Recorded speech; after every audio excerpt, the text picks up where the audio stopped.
नमस्कार, next eyes Hindi के HOD अंक में आपका स्वागत है। आइए आज की पहली न्यूज के ऊपर चर्चा करते हैं। इस न्यूज को द हिंदू ने कवर किया था अपने पेज नंबर 13 पर और ये इकोनॉमी सेक्शन की न्यूज है जो जीएस पेपर 3 के अंतर्गत शामिल होगी। न्यूज ये है कि cabinet extend DAP special package crop insurance to stay. DAP यानी डायमोनियम फास्फेट फर्टिलाइजर यानी उर्वरक पर एक मुफ्त विशेष सब्सिडी 1 जनवरी 2025 से अगली सूचना तक 3,500 प्रति मीट्रिक टन पर जारी रहेगी। यानी किसानों को जो डीएपी की बोरी पर सब्सिडी दी जाती थी वो 1,350 मतलब 1,350 रुपए प्रति बोरी सब्सिडी दी जाती रहेगी, जारी रहेगी। यह सब्सिडी किसानों के लिए किफायती कीमतों पर डीएपी की उपलब्धता सुनिश्चित करने के लिए स्वीकृत न्यूट्रिएंट बेस्ड सब्सिडी यानी पोषक तत्व आधारित सब्सिडी के अतिरिक्त है। ये डीएपी सब्सिडी पैकेज के लिए बजटीय आवश्यकता 3,850 करोड़ रुपए तक होने का अनुमान है। डीएपी के अलावा सरकार ने और एक डिसीजन लिया था, वो है बीमा के लिए। किसानों को रिस्क कवरेज यानी जोखिम कवरेज प्रदान करने के लिए प्रधानमंत्री फसल बीमा योजना और restructured weather based crop insurance scheme यानी पुनर्गठित मौसम आधारित फसल बीमा योजना को वर्ष 2025-26 तक जारी रखा जाएगा, जिसके लिए कुल लगभग 69,516 करोड़ रुपए का अलॉटमेंट किया जाएगा। देखिए, प्रधानमंत्री फसल बीमा योजना जब 2016 में लॉन्च की गई थी तो यूपीएससी अपने प्रीलिम्स एग्जामिनेशन में क्वेश्चन पूछा था 2016 में। अगर आप पीवाईक्यू को देखेंगे, प्रधानमंत्री फसल बीमा योजना से क्वेश्चन पूछा गया था। अब फिर से चर्चा में है तो बहुत संभावना है कि आपसे यूपीएससी 2025 के प्रीलिम्स एग्जामिनेशन में क्वेश्चन पूछ ले। तो न केवल प्रीलिम्स में बल्कि मेंस में भी पूछा जा सकता है, इसलिए आप इस योजना को फिर से रिवाइज कर लीजिएगा, फिर से कवर कर लीजिएगा। अगर थोड़ा प्रधानमंत्री फसल बीमा योजना के विषय में बात करें तो देखिए, राज्य सरकारों एवं किसान संगठनों के प्रतिनिधियों सहित विभिन्न हितधारकों से विस्तृत विचार विमर्श के बाद केंद्र सरकार ने एक नई फसल बीमा योजना अर्थात प्रधानमंत्री फसल बीमा योजना PMFBY को लॉन्च किया। नई फसल बीमा योजना को वर्ष 2016 के खरीफ फसल के समय से देश के विभिन्न राज्यों एवं केंद्र शासित प्रदेशों में लागू किया गया है और इस योजना को 18 सामान्य बीमा कंपनी यानी इंश्योरेंस कंपनियों, जिनमें गवर्नमेंट सेक्टर की 5 कंपनियां शामिल हैं, के माध्यम से लागू किया जा रहा है। इस योजना के अंतर्गत किसानों द्वारा सभी खरीफ फसलों के लिए मात्र 2% प्रीमियम, कितना खरीफ फसलों के लिए अगर बात करें कि 2% प्रीमियम किसान देंगे, वहीं रबी फसलों के लिए 1.5% के एक समान अधिकतम प्रीमियम का भुगतान किया जाता है। वार्षिक कॉमर्शियल और बागवानी फसलों के लिए किसान द्वारा अगर बात करें कॉमर्शियल क्रॉप या कॉमर्शियल फसल एवं बागवानी के लिए 5% किसानों को प्रीमियम देना होगा। किसानों द्वारा दी जाने वाली प्रीमियम की दरें बहुत ही कम हैं तथा शेष वास्तविक धनराशि के भुगतान का वहन सरकारें करती हैं और जिसे राज्य और केंद्र सरकारें समान रूप से इसको साझा करती हैं। अगर बात करें पूर्वोत्तर राज्यों को छोड़कर, जहां केंद्र एवं राज्यों के बीच अनुदान सहायता 90 और 10 के अनुपात में किया जाता है, इसकी भी चर्चा करते चलें। पूर्वोत्तर राज्यों को छोड़कर वहां पे 100% केंद्र सरकार ही सब्सिडी देती है, लेकिन पूर्वोत्तर के राज्यों को छोड़ दें तो बाकी राज्यों में 90-10 के अनुपात में दिया जाता है। मतलब 90% का योगदान केंद्र सरकार करती है, वहीं 10% का योगदान राज्य सरकारें करती हैं, ताकि किसानों को प्राकृतिक आपदाओं के कारण हुई फसल हानि के लिए बीमे की पूरी धनराशि उपलब्ध कराई जा सके। अब देखिए, जो क्वेश्चन यूपीएससी ने पूछा था 2016 में, उसकी चर्चा कर लेते हैं।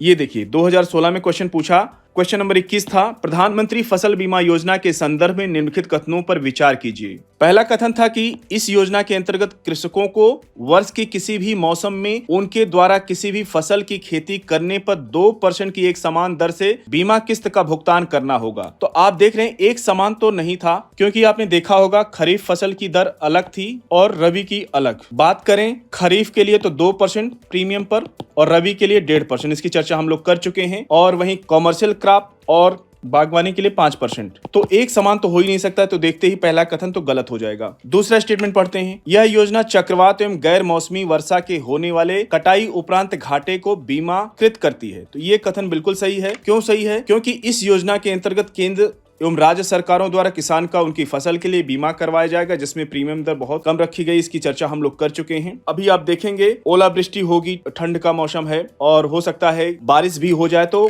किसानों की फसल नष्ट हो सकती है। उसके कारण से सरकार ने ये फिर से एक्टिव कर दिया है कि जारी रहेगी ये बीमा योजना, ताकि किसानों को, क्योंकि प्रधानमंत्री नरेंद्र मोदी ने कहा कि सरकार किसानों के कल्याण के लिए पूरी तरह कमिटेड यानी प्रतिबद्ध है।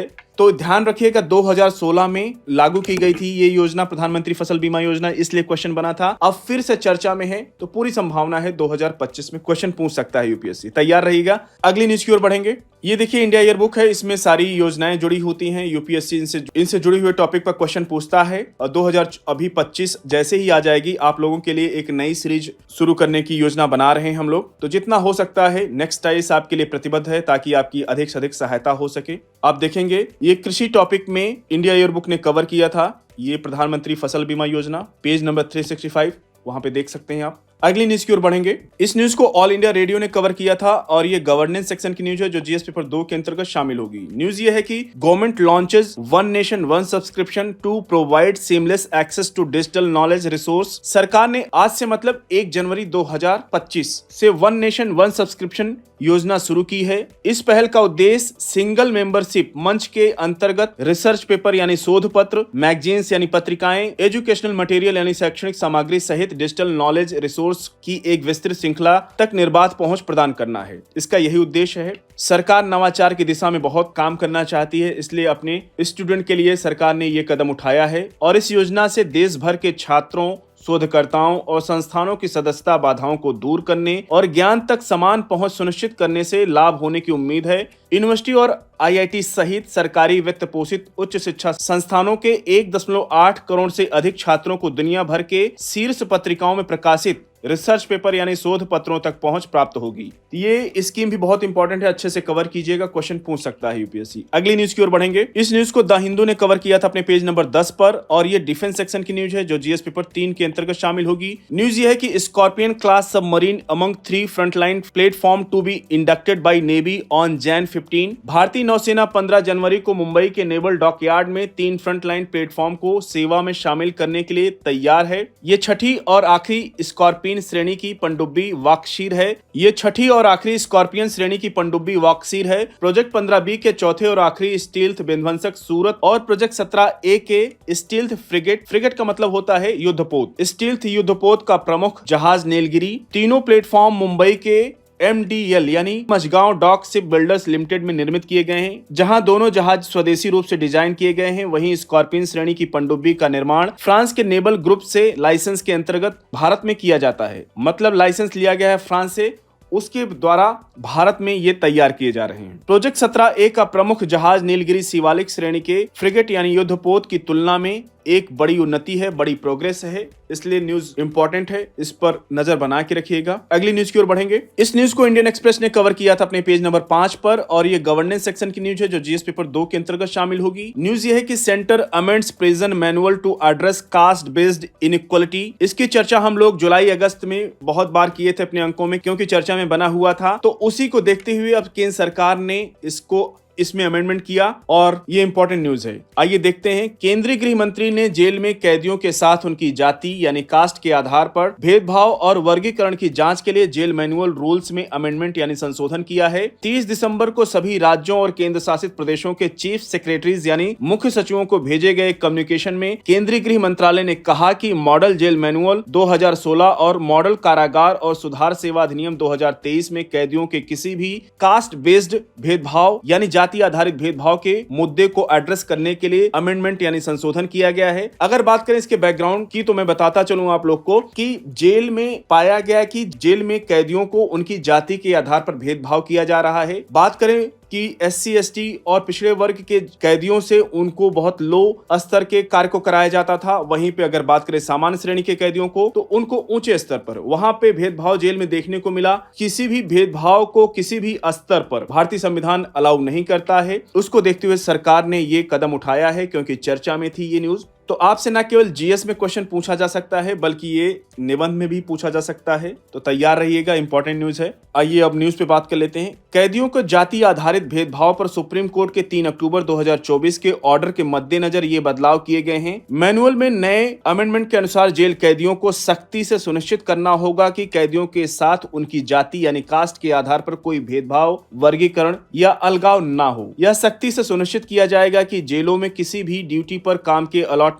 में कैदियों के साथ उनकी जाति के आधार पर कोई भेदभाव ना हो।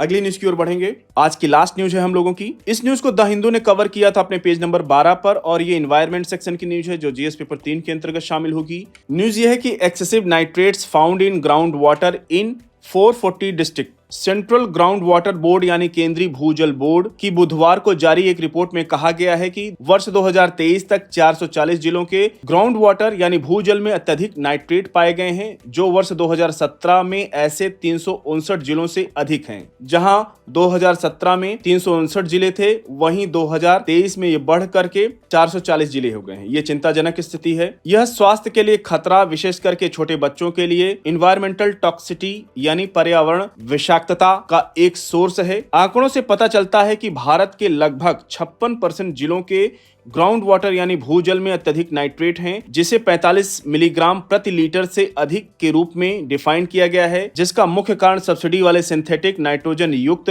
उर्वरक का उपयोग, जो कि कृषि के लिए एक प्रमुख इनपुट है। अब ध्यान रखिएगा, यूपीएससी स्टेटमेंट फॉर्म में क्वेश्चन पूछ सकता है कि नाइट्रेट किस कारण से हो रहे हैं, तो ये याद रखिएगा कि सिंथेटिक नाइट्रोजन युक्त उर्वरक का उपयोग किया जा रहा है, उसके कारण से। परीक्षणों के लिए देश भर से एकत्र किए गए 15,239 ग्राउंड वाटर सैंपल में 19.8% में नाइट्रेट या नाइट्रोजन यौगिक सुरक्षित यानी सेफ लिमिट से अधिक थे। वर्ष 2017 के बाद से यह रेशियो बहुत अधिक नहीं बदला है। अगर राज्यवार की बात करें तो राजस्थान, कर्नाटक और तमिलनाडु में प्रदूषण की समस्या सबसे अधिक पाई गई है। इन राज्यों का नाम याद रखिएगा, राजस्थान, कर्नाटक, तमिलनाडु। स्टेटमेंट फॉर्म में क्वेश्चन पूछ सकता है यूपीएससी, तो वहां पे ये फैक्ट आपके लिए बहुत हेल्पफुल होंगे। अगर इन राज्यों में बात करें तो नाइट्रेट प्रदूषण की समस्या सबसे अधिक पाई गई, जहां क्रमशः 49% राजस्थान में, कर्नाटक में 48%, तमिलनाडु में 37% नमूनों में नाइट्रेट की मात्रा सेफ लिमिट से अधिक पाई गई। तो साथियों, इस न्यूज को अच्छे से कवर कीजिएगा। आज के छोटी अंक को यहीं पर समाप्त करते हैं। मिलते हैं नेक्स्ट अंक में कुछ और इंपॉर्टेंट न्यूज के साथ। तब तक जुड़े रहिए नेक्स्ट आई से हिंदी के साथ। धन्यवाद।